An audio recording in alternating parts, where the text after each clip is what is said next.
A semana começa com 2 escândalos de corrupção envolvendo o Bolsonaro. Nós dividimos em 2 vídeos e esse é o primeiro. Para ver o segundo, se inscreva no canal e ative o sininho para você ser notificado dos vídeos. A gente entra com o segundo vídeo daqui a pouquinho aqui no canal. Salve progressistas, eu sou o Clayson. Eu vou trazer aqui para você, em resumo, mais um caso de escândalo no governo Bolsonaro, agora envolvendo a compra de vacinas. Mais uma vez, estamos com a Davatt no meio dessa história. A Davatt que teve aquele caso que agora, nessa semana que passou, nós vemos lá o depoimento daquele PM, o Dominguete, falando para a CPI. E este caso também envolve a Davatt e envolve um sujeito chamado Reverendo Hamilton Gomes de Paula. Ele está ligado à Senar, né? E também envolve o diretor de imunização do Ministério da Saúde, o Laurício Monteiro Cruz. Nesse caso, esse diretor de imunização do Ministério da Saúde, ele autoriza o reverendo Hamilton Gomes de Paula a negociar diretamente, negociar em nome do governo a compra de 400 milhões de doses de vacinas da AstraZeneca. Então nós temos mais um caso em que o governo Bolsonaro ele autoriza um estranho, né, um sujeito, um reverendo, a negociar, e desta vez em um valor que é 3 vezes maior o valor inicial. Então, mais uma vez, nós temos a possibilidade de haver roubo, corrupção, roubo de dinheiro público na compra de vacinas. É importante a gente colocar aqui e deixar bem claro, as vacinas de fato não foram compradas. Tudo bem, é isso daí. Isso tem que ser colocado aqui. Não tivemos a confirmação do roubo do ponto de vista da compra. Mas, e isto é fundamental que você compreenda, a corrupção se deu. A corrupção não é apenas quando você paga, mas é quando você faz todo um procedimento que, desde o começo, ele rompe as bases mínimas de honestidade em uma negociação, que é este caso. Então nós temos um sujeito que é ligado diretamente ele é diretor de imunização do Ministério da Saúde, então diretamente ligado ao Ministério da Saúde, que é o responsável pela compra de vacinas. E aí você tem uma carta, um e-mail, uma prova concreta, como as pessoas falam de materialidade, essa é a materialidade, uma prova, porque esse sujeito manda um e-mail para dizer. E aí temos a Davatt no meio dessa história toda, novamente, para dizer que o reverendo Hamilton Gomes ele está autorizado para representar o governo federal. E aí a gente tem essa compra de uma vacina que no começo lá estava a R$3,50 e que nessa negociação aqui ele já foi para $17,50. Então a gente sabe que tem muita coisa de errado nessa história toda. E nós estamos falando de uma corrupção que envolve bilhões, que envolve milhares de triplex do Lula. E a gente simplesmente está vendo tudo isso acontecer e as coisas parece que não estão sendo colocadas às claras. Essa situação de agora, que isso foi apurado ontem, isso vai entrar na CPI da Covid essa semana, isso vai ser tratado lá. Mas nós temos mais um. Veja bem, nós estamos com já pelo menos 4, ou dentro do âmbito da CPI, 3 casos claros de corrupção. Tivemos o caso da Covaxin e tivemos agora 2 casos, um envolvendo o PM e outro envolvendo o reverendo, com as compras da AstraZeneca. Em todos esses casos, o que se fala diretamente é superfaturamento, ou seja, pagando muito mais o valor que vale, e aí a gente não sabe para onde que vai esse valor a mais, porque lá na fonte sai a R$3,50 e de repente aqui no Brasil paga-se R$17,50 o valor. Então essas questões precisam ser colocadas. E eu vou trazer uma reflexão para você, sempre pedindo para você dar o like aqui no vídeo. Por favor, dê o like, se inscreva no canal se você não é inscrito. A gente tem cerca de 40% das pessoas que acompanham os nossos vídeos e não são inscritos aqui no canal. Se você é uma dessas pessoas, eu peço por favor para que você se inscreva. Se não é a primeira vez que você está conosco aqui no canal, que não é a primeira vez que está acompanhando o nosso trabalho, se inscreva no nosso canal, ative o sininho, por favor, dê essa força aqui para o nosso trabalho. A gente nunca pede dinheiro para você, a gente pede, dê o like, se inscreva no canal, dê essa força aqui para a gente. Qual é a reflexão que eu quero fazer para você, para a gente pensar junto sobre essa situação? Lá em março do ano passado, Bolsonaro ele editou uma medida provisória. A medida provisória é a chamada MP, vou trazer aqui para você depois em detalhes, é a MP 926. MP 926. O que acontece com essa MP? E eu deixo para você ela completa aqui todos os desdobramentos.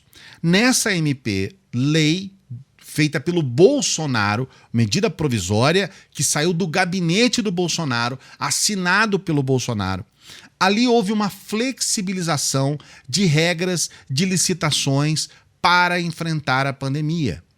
Então nós sabemos que para haja compras de qualquer equipamento, insumo, tudo que diz respeito a compras governamentais, você tem que passar por um processo de licitação, certo?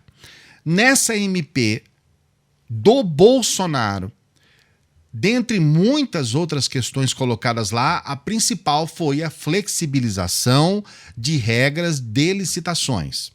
O que aconteceu com essa MP, só para você ter uma ideia?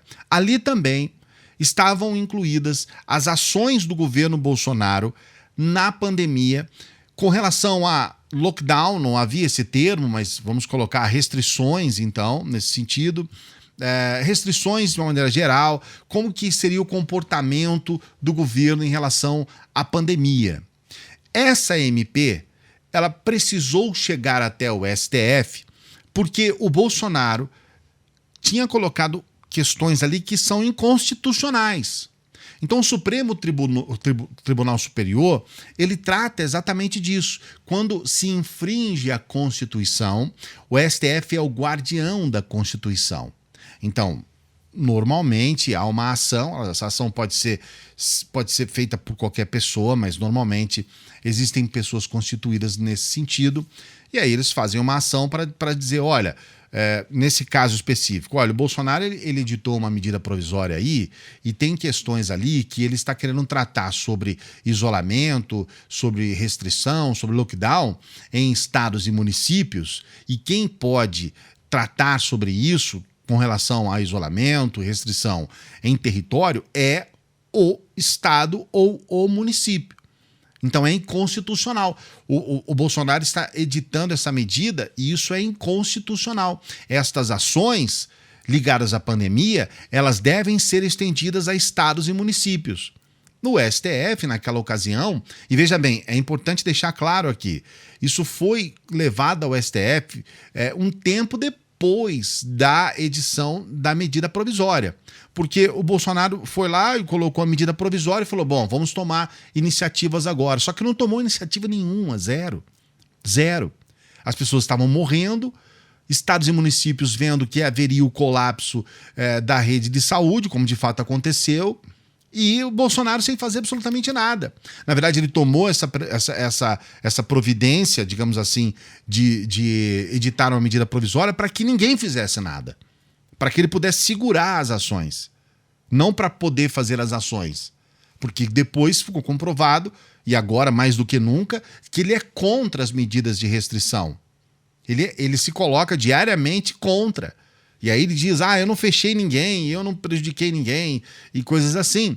Porque ele tenta levar essa narrativa para uma situação de emprego, de economia, quando na verdade é um erro. Quando se faz a restrição, e hoje está mais do que nunca provado isso, quando você toma medidas de proteção em relação à pandemia, a compra de vacinas, por exemplo, você ajuda para que volte mais cedo a economia e as pessoas não fiquem tão prejudicadas como estão e como ficaram prejudicadas durante a pandemia. Mas qual é o ponto que eu quero colocar aqui para você nessa reflexão? Quando o Bolsonaro ele edita essa medida provisória, quando essa medida provisória vai para o STF e o STF diz, olha, é inconstitucional, você errou, você fez uma medida provisória porca, errada, inconstitucional. Ele faz uma correção, dizendo, olha, tudo que você escreveu, Bolsonaro, está correto. É necessário que haja medidas emergenciais durante a pandemia. Então, nós vamos aceitar o que você colocou, porém, e aí está o porém, nós vamos trazer estados e municípios para que também tomem estas medidas. A partir dali, Bolsonaro ficou completamente revoltado e desde então, até agora, até hoje, nesse exato momento, ele coloca a responsabilidade sobre estados e municípios sobre as ações na pandemia. E ele se eximiu de tomar qualquer providência quando ele tinha a obrigação e poderia tomar providências. O STF não tirou do governo federal a responsabilidade sobre providências na pandemia. Ele só estendeu a estados e municípios. E estendeu de uma forma até interessante, porque se, por exemplo, o estado ele tem uma medida de restrição mais flexível e o município mais rígida, prevalece o município.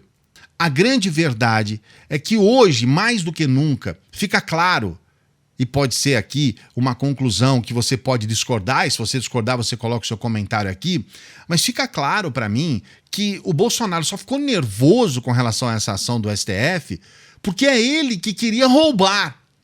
Porque a lei dele, essa lei que ele colocou, essa MP, a MP 926, ela traz a flexibilização de regras de licitações.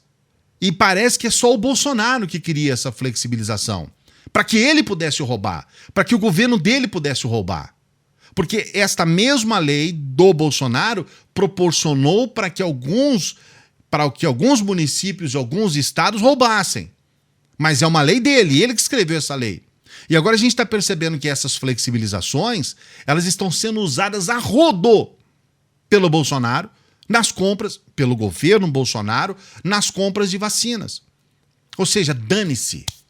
Dane-se. Você paga o preço que você quiser, aí coloca lá um PM qualquer, aí um cabo para negociar, aí é esse reverendo aí para negociar. E aí nós temos uma situação aqui de bilhões. Tudo aquilo que eles falaram sobre compra aí de meia dúzia de respirador aí é fichinha na frente desse roubo em cima das vacinas. E mesmo que o Bolsonaro, não, nós não compramos, hoje, agora, mais do que nunca se faz necessário que as negociações já feitas pelo governo Bolsonaro em cima de vacinas sejam todas revistas. Fica aqui a sugestão para os senadores lá da CPI que revisem todas essas negociações, porque estão todas sob suspeita. E para que essas próximas negociações sejam todas colocadas sob um holofote muito sério da sociedade. Transparência. Quem é que está negociando, sobre o nome de quem está negociando, quais são as empresas que estão envolvidas, porque é um escândalo atrás do outro. Nesse caso, desse escândalo que saiu agora, ontem, nós temos uma vacina que começou a $3,50 e chega numa negociação a $17,50. E a gente fica perguntando, mas para onde que vai esse dinheiro a mais aí? Porque depois se cogitou o valor de $5, mas mesmo assim, $5 e pouco, ainda é 3 vezes mais o valor. Então, a grande verdade é essa. Eu quero explicar para vocês, estou explicando para você em detalhes o que aconteceu e vou deixar aqui a lei, vou deixar a MP para você entender o que aconteceu. Para que você não seja vítima desse lamaçal que está acontecendo aí com relação a essas narrativas aí de compra de vacina e para que você entenda a verdadeira situação do nosso país. Tudo leva a crer que o Bolsonaro colocou essa medida provisória para que o governo dele pudesse roubar. E que ele ficou chateado por conta dos governadores terem roubado também, utilizando a lei que ele fez. Deixo bem claro isso aqui. Essa medida provisória saiu das mãos da caneta BIC do Bolsonaro. O que você pensa a respeito disso? coloque seu comentário aqui, ative o sininho para você ser notificado dos nossos vídeos aqui. Não se esqueça de dar essa força aqui para o nosso trabalho. Seu like, sua inscrição, quando você ativa o sininho, quando você faz o comentário aqui, você ajuda para que esse vídeo seja visto por outros brasileiros. Se você chegou até o final aqui do nosso vídeo, então esse é o momento para você se inscrever, para você fazer o seu comentário e para você dar essa força para o nosso trabalho. Uma boa semana para você!